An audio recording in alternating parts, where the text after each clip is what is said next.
అందరికీ నమస్కారం. నా పేరు అర్చన. ఈరోజు కథ 'నా గుండె చప్పుడు నువ్వే' part 82. Next day morning Harsha మెల్లగా కళ్ళు తెరిచి తలెత్తి పాపని చూడగానే ప్రశాంతంగా పడుకున్న ఆమెను చూస్తూ, నిద్రలో క్యూట్‌గా ఉన్న ఆమె మోముని చూస్తూ, నిద్రలో ముడివిడిన కనుబొమ్మలు, విశాలమైన నేత్రాలు, పడుకోవడం వల్ల ఉబ్బిన బుగ్గలు, రైట్ చీక్ అతని గుండెకి ఒత్తుకొని ఉండడం వల్ల క్యూట్ పప్పీలాగా కనబడుతున్న ఆమె వదనాన్ని చూసి చిన్నగా సైడ్ స్మైల్‌తో కొంచెం ముందుకు వంగి తల మీద చిన్నగా కిస్ పెట్టి ఆమెకి డిస్టర్బ్ కాకుండా తనని కిందకి బెడ్ మీద పడుకోబెట్టగానే, "నన్ను వదిలి వెళ్ళకు Harsha, I love you my dear" అంటూ కలవరించగానే ఆమెని చూసి నవ్వుకొని తన మోముపై పడ్డ కురులని చెవి వెనక్కు పెడుతూ 2 చేతులతో ఆమె ఫేస్‌ని తీసుకొని నుదిటి మీద కిస్ పెట్టి అక్కడ నుండి వాష్‌రూమ్‌కి వెళ్ళిపోతాడు. హర్ష ఫ్రెష్ అయ్యి వచ్చేసరికి మెల్లగా లేవడానికి ట్రై చేస్తూ ఉంది పాప. ఆమె అలా అవస్థ పడుతుంటే చూసి టవల్‌తో దగ్గరికి వస్తుంటే బాబు బాడీని చూసి క్షణం పాటు చూపు తిప్పలేదు పాప. ఆమెని చూసి చిన్నగా నవ్వి, "ఏంటి బేబీ సైట్ కొడుతున్నావా?" అని ఆమెను చూసి ఐవింగ్ చేయగానే చూపు తిప్పేసింది. "పర్లేదు పాపా, నీ ఇష్టం వచ్చినంతసేపు చూసుకో, నేనేం అనుకోను" అంటూ ఆమెని మెల్లగా కిందకి దింపి నడిపిస్తూ వాష్‌రూమ్‌లో వదులుతాడు. అంజు వచ్చేసరికి డ్రెసప్ అయి పాప పిలుపుతో వెళ్ళి తనని తీసుకొచ్చి బెడ్ మీద కూర్చోబెడతాడు. ఆరెంజ్ కలర్ టీ షర్ట్‌లో, బ్లూ జీన్స్‌లో చాలా హాట్‌గా కనబడుతున్నాడు బాబు. అతడిని ఎప్పుడు షర్ట్‌లో చూసిన పాప ఇప్పుడు టీ షర్ట్‌లో చూస్తుంటే పాప కళ్ళు పెద్దవి చేసి చూస్తూ ఉండిపోయింది. ఆమె అలా చూస్తుంటే, "ఏమైంది పాపా, ఏమైనా కావాలా?" అడుగుతాడు నాటీ లుక్స్‌తో. చూపు తిప్పేసి, "ఏం లేదు" అంటుంది కళ్ళు కిందికేసి. "ఏదైనా కావాలి అని చెప్పొచ్చుగా, ఇచ్చేసి వెళ్ళేవాడిని" అనగానే చిన్నగా నవ్వుకుంటుంది. పక్కన ఉన్న టేబుల్‌పై ప్రోటీన్ పౌడర్ కలిపిన పాలని తీసి అంజుకి తాగిస్తాడు. పాల మీసంని నాలుకతో లిక్ చేసి ఆమె అధరాలని చూస్తూ ఉండలేక స్మూత్‌గా ఉన్న గులాబీ రేకులు ఊరిస్తుంటే వాటిని అందుకొని ఆమె తాగిన పాలని అతను లాగేసుకుంటున్నాడు. సడన్‌గా జరిగిన ఆ చర్యకి కళ్ళు పెద్దవి చేసి చూస్తుంది పాప. ఆమె నడుం పట్టుకొని ఇంకాస్త దగ్గరగా అదుముకొని అతడు చేతులు ఎక్కడెక్కడో స్పృశిస్తుంటే, ఒంట్లో నరాల్లో రక్తం వేగంగా ప్రవహిస్తుంటే తన గుండె వేగాన్ని అదుపు చేసుకోలేక కష్టపడుతోంది. ఆమెలోని తేనెని అమాంతం జుర్రుకొని ఎనర్జీ బూస్టర్‌గా తీసుకుని కష్టంగా వదిలిపెడతాడు. అంజు అతడి చూపులు తాళలేక కళ్ళు కిందికి రాసిచ్చేసింది. ఆమె గడ్డం పట్టుకొని పైకి లేపి, "డోంట్ బీ బ్లష్. మన ఫస్ట్ నైట్ వరకి నీకు భయం లేకుండా నన్ను పూర్తిగా నీ కౌగిల్లో ఆహ్వానించాలి. అందుకే చిన్నగా ప్రాక్టికల్స్ చేస్తున్నా. ఎగ్జామ్స్‌లో మాత్రం ఫుల్ కోఆపరేట్ చేయాలి. Okay? Can I tell you something?" అనగానే కిందికి వేసిన చూపు కళ్ళు పైకి తెచ్చి హర్షని చూస్తుంది. ఏం చెప్తాడా అని. "మన ఫస్ట్ నైట్ అసలు ఊహకు కూడా అందనంతగా అరేంజ్ చేశాను" అనగానే కళ్ళు బాతుగుడ్లలా చేసి ఏంటి అన్నట్లు చూస్తుంది. "ఇక్కడ కాదు బేబీ, చెప్పాను కదా, నీ ఊహకు కూడా అందని ప్రపంచంలోకి తీసుకెళ్తా. ఎవరూ ట్రై చేయలేదు అలాంటి అడ్వెంచర్" అనగానే, "బాబోయ్! అది మనకు అవసరమంటావా? ఇక్కడ బానే ఉంది కదా. ఇంట్లో చేసుకుంటే థ్రిల్ ఏముంది పాపా. నువ్వు ఊహించలేని థ్రిల్ చూపిస్తా, లైఫ్‌లో మర్చిపోలేవు." "అమ్మో భయమేస్తుంది, అలా భయపెట్టకు రావణ్. నేను ఇప్పుడే డ్రాప్ అయిపోతా. మన ఫస్ట్ నైట్‌ని కాస్త పోస్ట్‌పోన్ చేద్దాం బాబూ. నువ్వు నన్ను మరీ భయపెట్టిస్తున్నావు." "దీనికే భయపడితే ఎలాగే? మన ఫస్ట్ నైట్‌ని ఎలా ఆస్వాదిస్తావు? ఎవ్రీ మూమెంట్ ఒక థ్రిల్ ఉంటుంది. నా మీద నమ్మకం ఉంచు. మనకు అలాంటి అడ్వెంచర్స్ అవసరమా చెప్పు? నువ్వు ఎక్కడ ఉంటే అదే స్వర్గం. అందుకే పాపా, ఆ స్వర్గాన్ని నేనవుదామని అనుకుంటున్నాను. నువ్వు నాతో ఉంటే ఎవ్రీ సెకండ్ హెవెన్. ఇలా నీ ఒడిలో తల దాచుకోవడం స్వర్గం. నీ చూపుల్లో బందీ అయిపోవడం స్వర్గం. నీ కేరింగ్‌లో నేను ఉండిపోవడం స్వర్గం. నీ ప్రతి టైంని నాతో స్పెండ్ చేయడం స్వర్గం. నాకు ఇంతకంటే వేరే స్వర్గాలు అవసరం లేదు. నువ్వే నాకు పెద్ద స్వర్గం, నా సర్వస్వం" అంటూ హర్ష గుండెల్లో ఒదిగిపోయింది. "ఇది సరిపోదు బేబీ, మాటల్లో వివరించలేనిది. దానికి భాషలుండవు, ఓన్లీ భావాలు మాత్రమే." "ఎలా?" అంటుంది తింగరబుచ్చి. ఆమె కళ్ళలోకి సూటిగా చూస్తూ, "నీ ప్రతి అణువులో నన్ను కలిపేసుకోవాలి. నీ ప్రతి ఆలోచనలో నేనే ఉండాలి. మనిద్దరి ఏకాంత సమయంలో ఎవరు మనల్ని డిస్టర్బ్ చేయకూడదు. అక్కడ మనిషి అన్న పదార్థం నువ్వు, నేను తప్ప ఎవరూ ఉండరు. మన ఇంటిమెసిని ఎవరూ పసిగట్టలేరు. నన్ను బేర్ చేయాలంటే నువ్వు స్ట్రాంగ్ అవ్వాలి. అప్పుడు ఎవ్రీ సెకండ్ నీ కౌగిట్లో నన్ను బంధించేయాలి. నీ ప్రతి పార్ట్ నా కోసమే శ్రమపడాలి. ప్రతి అణువులో నేను ఒదిగిపోవాలి. నీకు నాకు మధ్య గాలికి కూడా ఆస్కారం లేకుండా ఒకరిలో ఒకరం ఐక్యం కావాలి. అందుకే అప్పటి వరకు నువ్వు బాగా తిని నన్ను బేర్ చేసేంత ఎనర్జెటిక్గా మారాలి. అందుకని నువ్వు బాగా తిని నీ ప్రతి పార్ట్ని నా కోసం హార్డ్గా మార్చుకోవాలి అంటూ అతని గుండెల్లో ఉన్న ఆమెని గట్టిగా గుండెలకి అదుముకొని ముందుకు వస్తున్న హెయిర్ని చెవి వెనక్కి పెడుతూ తల మీద కిస్ చేసి, ఫస్ట్ నీ హెల్త్ ఇంపార్టెంట్, త్వరగా సెట్ కావాలి. కంట్రోల్ చేసుకోవడం చాలా కష్టంగా ఉందే. పెళ్ళైన బ్రహ్మచారిలాగా ఉండాలంటే కష్టంగా ఉంది అంటాడు ఇన్నోసెంట్గా. బాబుని అలా చూస్తుంటే చాలా హ్యాపీగా అనిపిస్తుంది అంజలికి. మన కోసం ఎవరైనా ఆరాటపడితే ఆ హ్యాపీనెస్ మాటల్లో చెప్పలేనిది. ఇప్పుడు తన సిచ్యువేషన్ కూడా అలాగే ఉంది.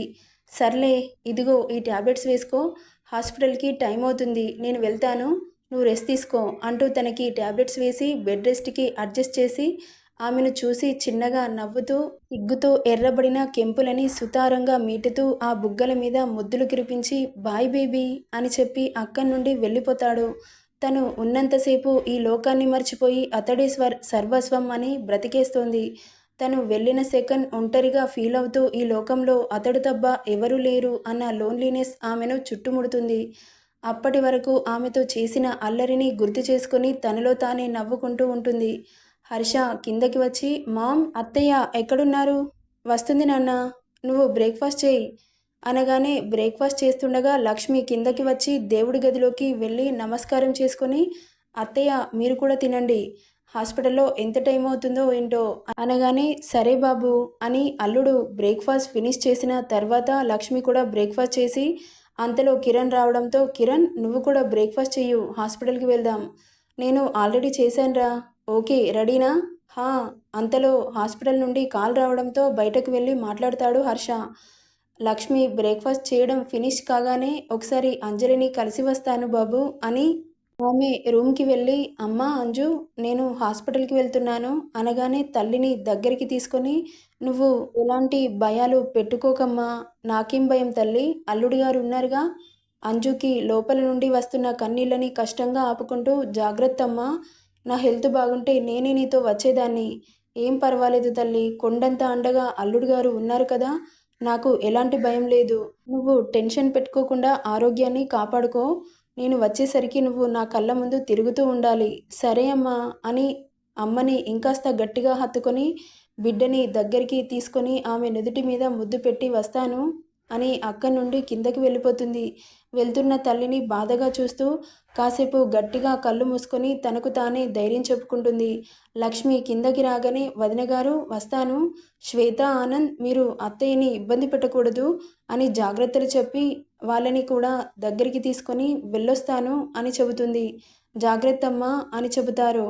సరే నాన్న, వదిన గారు మీరు ఎలాంటి టెన్షన్ పెట్టుకోకండి, వీళ్ళు నా పిల్లలు, నేను చూసుకుంటాను అని అనగానే ఆమెను కళ్ళ నీళ్లతో చూస్తూ, అయిన వాళ్ళే దూరం కొట్టే ఈ రోజుల్లో ఇంత మంచి మనుషులు మా జీవితాల్లోకి రావడం మేము ఏ జన్మలో చేసుకున్న పుణ్యమో, మీకు జీవితాంతం రుణపడి ఉంటాము.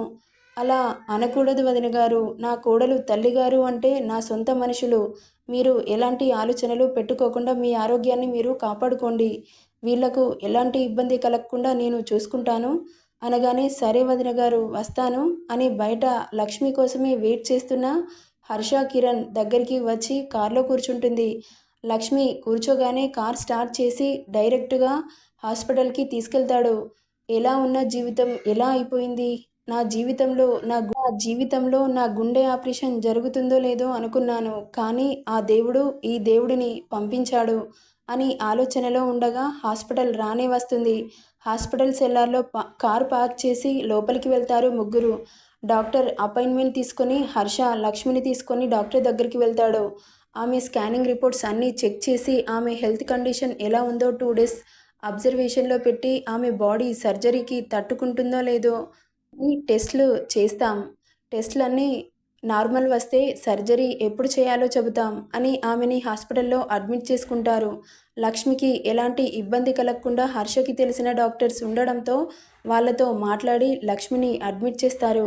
కిరణ్, నువ్వు ఆఫీస్‌కి వెళ్ళు, నేను అత్తయ్య దగ్గర ఉంటాను అనగానే, సరేరా, ఏదైనా అవసరమైతే నాకు ఇన్ఫార్మ్ చెయ్యి, నేను వస్తాను. ఓకేరా, ఓకే, టేక్ కేర్ అని అక్కడి నుండి వెళ్ళిపోతాడు. హర్ష ఈవినింగ్ వరకు లక్ష్మి దగ్గర ఉండే కిరణ్కి కాల్ చేసి హాస్పిటల్కి రమ్మంటాడు. మార్నింగ్ నుండి లక్ష్మికి అన్ని రకాల టెస్టులు చేస్తూ ఉంటారు. కొన్ని రిపోర్ట్స్ నార్మల్గానే ఉన్నాయి. ఇంకా కొన్ని రిపోర్ట్స్ రాకపోవడంతో ఆమెను మెంటల్గా స్ట్రాంగ్ చేయడానికి హాస్పిటల్ వాళ్ళు స్పెషల్ కేర్ తీసుకుంటారు. అంతా హర్ష పరమాత్ముని దయ. వాళ్ళు అలా కేరింగ్గా చూసుకుంటుంటే లక్ష్మికి సర్జరీ మీద ఉన్న భయం మెల్లమెల్లగా తొలగిపోతుంది. వాళ్ళ మాటలతో ఆమెను ఇంకా స్ట్రాంగ్గా మారుస్తారు. అంతలో కిరణ్ రావడంతో, అత్తయ్య, నేను మళ్ళీ వస్తాను, మీకు తోడుగా కిరణ్ ఉంటాడు, మీరు ఎలాంటి టెన్షన్స్ పెట్టుకోకండి, ఇది మీకు పునర్జన్మ, మీ పిల్లలని ఇన్ని రోజులు కాపాడుకోలేదు అన్న బాధ తీరిపోతుంది, మీరు స్ట్రాంగ్గా ఉండి సర్జరీని సక్సెస్ఫుల్ చేసి మీ జీవితాన్ని పిల్లల కోసం సాక్రిఫైస్ చేసే టైం వచ్చింది అని కొన్ని మోటివేషనల్ వర్డ్స్ చెప్పి కిరణ్కి కూడా ఏం చేయాలో చెప్పి అక్కడి నుండి వెళ్ళిపోతాడు.